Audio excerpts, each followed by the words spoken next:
Hello दोस्तों, स्वागत है आपका इटर्नल एक्सप्लेनर चैनल में।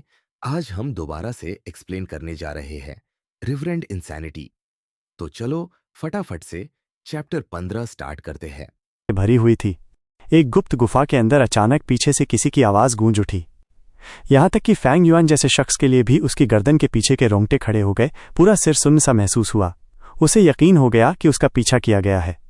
क्या इन दिनों बार बार बाहर जाने से उसने लोगों का शक और ध्यान अपनी तरफ खींच लिया था, या फिर ये किसी को उसके चाचा ने भेजा था? उसके दिमाग में यहां तक आया कि कहीं वो रैंक 1 गू मास्टर न हो जिससे वो सराय में टकराया था, वो नौजवान जिसका नाम जियांग या था। उस छोटे से पल में उसके मन में अनगिनत ख्याल और अंदाजे घूम गए और साथ ही हल भी सोचने लगा। फैंग युआन को साफ महसूस हुआ कि उस एक छोटे से वाक्य में गहरी हत्या की चाह छुपी थी। उसने मन ही मन कराहते हुए सोचा, इस समय वो सिर्फ रैंक 1 के शुरुआती स्टेज पर है और उसके पास कोई वाइटल गू भी नहीं। गू मास्टर के लिए ये ऐसा ही है जैसे उसके पास बिल्कुल भी लड़ने की ताकत न हो। अब वो कैसे लड़े? कमजोर, बहुत ज्यादा कमजोर। वो अपने दिल में दहाड़ा। पीछे से आवाज फिर आई, तू पहले ही मेरे सिंगल गेट पॉइजन गू से जहर खा चुका है। इसके जोड़ीदार गू के बिना 7 दिन बाद तू लाश की तरह खून और मवाद में बदल जाएगा और मर जाएगा। फैंग युआन ने दांत भींच लिए। चेहरा ठंडा और सख्त था। उसने धीमी आवाज में कहा, तू लिकर वर्म चाहता है, मैं तुझे दे सकता हूं। वो धीरे धीरे खड़ा हुआ, हर हरकत संभल कर रहा था। तभी अचानक दूसरी आवाज सुनाई दी। ये आवाज डर से भरी हुई थी और कांपते हुए बोली, मैं दूंगा, सब दूंगा, बस मेरी जान बख्श दो, ओ फ्लावर वाइन मंक। रुक जरा, ये तो। फैंग युआन ने भौहें सिकोड़ लीं और अचानक जैसे समझ में आया तो तुरंत पलटा। उसके सामने की दीवार पर रोशनी और परछाई बदलने लगी और एक तस्वीर उभर आई। एक दुबला पतला मगर डरावना गू मास्टर एक माउंटेन की चोटी पर खड़ा था।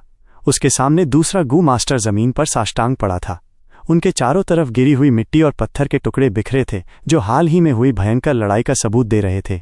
थोड़ी ही दूरी पर कुछ बुजुर्ग तमाशबीन खड़े थे। उनके चेहरों पर गुस्सा और डर साफ दिख रहा था। बीच में खड़ा विजयी गू मास्टर सिर उठाकर जोर से हंसने लगा। हा, गू यू का हीरो, इतनी छोटी उम्र में रैंक 5 तक कल्टीवेशन कर लिया। शुरू में तो मैंने सोचा था तू वाकई कुछ है, मगर मैंने नहीं सोचा था कि तू इतना निकम्मा निकलेगा।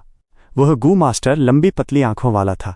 उसने गुलाबी रंग का लंबा चोगा पहन रखा था, जिसकी चौड़ी बाजुएं हवा में लहरा रही थीं। उसके गले के पास कपड़े ढीले थे, जिससे उसका मजबूत मगर सफेद सीना साफ नजर आ रहा था। सबसे अलग दिखने वाली बात उसका गंजा सिर था, जिस पर एक भी बाल नहीं था और चमक रहा था। Flower wine monk Fang Yuan ने तुरंत पहचान लिया। वहीं जमीन पर पड़े गू मास्टर ने रोते हुए कहा, आपसे तुलना करना तो पात के बराबर है।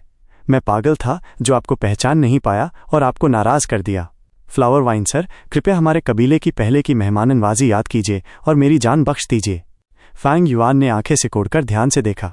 उस गू मास्टर ने गू युए क्लान हेड की पोशाक पहनी हुई थी। शक्ल देखकर साफ लग रहा था कि ये चौथी पीढ़ी का क्लान हेड था, और जो बुजुर्ग खड़े थे वही उस पीढ़ी के एल्डर्स होंगे। फ्लावर वाइन मंक ने तिरस्कार से कहा, बड़ी मेहमाननवाजी की बात करता है। मैं तो सच में व्यापार करने आया था। प्राइमीवल स्टोन्स देकर तुम्हारे मून ऑर्किड्स उचित कीमत पर खरीदना चाहता था, मगर तुम लोगों ने ही धोखे की नीयत रखी, मुझे दावत का बहाना करके बैठाया और मेरे शराब में जहरीला गू मिलाने की योजना बनाई। तुम सबने मुझे बहुत हल्के में लिया है। मैं आसमान तले फ्लावर वाइन नाम से जिंदा हूं, मैं ऐसे कैसे जहर खा लूंगा? उसने चौथी पीढ़ी के क्लान हेड की ओर उंगली उठाकर कहा, अगर तुम साफ सुथरा सौदा करते तो ये सब नहीं होता। आखिरकार तुम मेरी गर्दन काटकर अपना नाम बनाना चाहते थे, अब अपनी मौत का दोष किसे दोगे? सर, मेरी बेकार सी जान बख्श दीजिए। क्लैन हेड जमीन पर रेंगते हुए फ्लावर वाइन मंक की टांग पकड़कर रोया। उसने कहा, सर, हमारे कबीले में एक स्पिरिट स्प्रिंग है जो प्राइमीवल स्टोन्स पैदा करता है, और हमारे पास एक भूमिगत गुफा में बहुत से मून ऑर्किड्स लगे हैं। मैं आपकी इंस्लेवमेंट गू लेने और आपका गुलाम बनने को तैयार हूं। मेरी जान और मौत आपकी मर्जी पर होगी। मैं जीवन भर आपकी सेवा करने को तैयार हूं। फैंग युआन चुपचाप देखता रहा और तस्वीर में खड़े एल्डर्स और भी परेशान हो गए। फ्लावर वाइन मंक की आंखें सिकुड़ी, गुस्सा कम हो चुका था।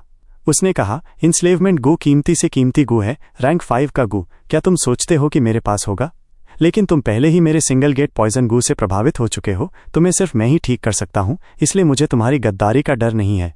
अब ऐसे करो, हर हफ्ते तुम्हारे कबीले से 3000 मून ऑर्किड्स और 3000 प्राइमीवल स्टोन्स चाहिए। मैं कभी कभी आऊंगा, तुम्हें अस्थायी इलाज दूंगा और तुम्हारी निकम्मी जान बचा लूंगा। बहुत बहुत धन्यवाद सर, क्लैन हेड बार बार रोते हुए बोला और लगातार सिर पटकने लगा। उसके माथे से खून बहने लगा। फ्लावर वाइन मंक ने घृणा से कहा, सिर मत पटक, मुझे चापलूस लोग सबसे ज्यादा नापसंद है। कैसा गुयू का जीनियस, कैसा मजबूत रैंक 5 का योद्धा। तू नाम के लायक नहीं। अब मेरी ठीक से सेवा करना, क्योंकि ये तुम्हारी जिंदगी का सवाल है। उफ। अचानक उसने दर्द से चीख लगाई और चौथी पीढ़ी के क्लैन हेड को लात मारकर दूर फेंक दिया। वो पीछे हटते हुए चिल्लाया, तेरे पास अब भी गू कैसे बचा है?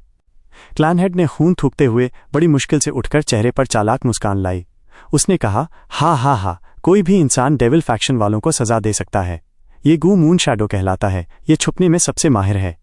भले ही ये रैंक 4 है, लेकिन इसमें प्राइमीवल सी और प्राइमीवल एसेंस को रोकने की क्षमता है।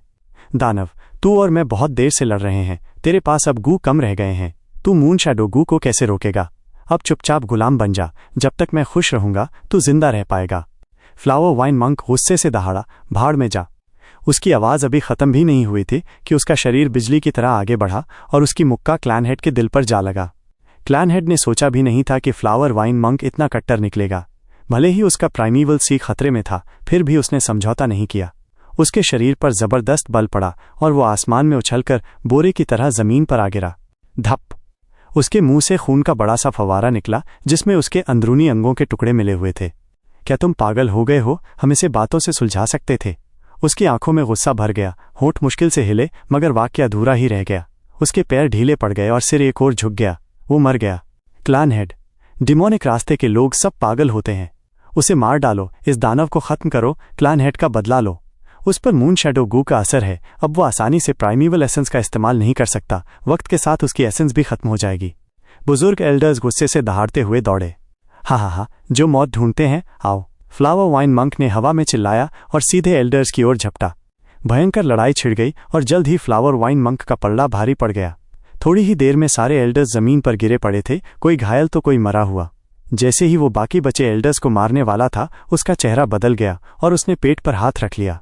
कम वक्त, मैं फिर लौटकर आऊंगा और तुम सबको देख लूंगा, उसने गुस्से से कहा और एल्डर्स को घूरते हुए उसका शरीर बिजली की तरह दौड़ा और वो माउंटेन के जंगलों में गायब हो गया। पल भर में वो आंखों से ओझल हो गया।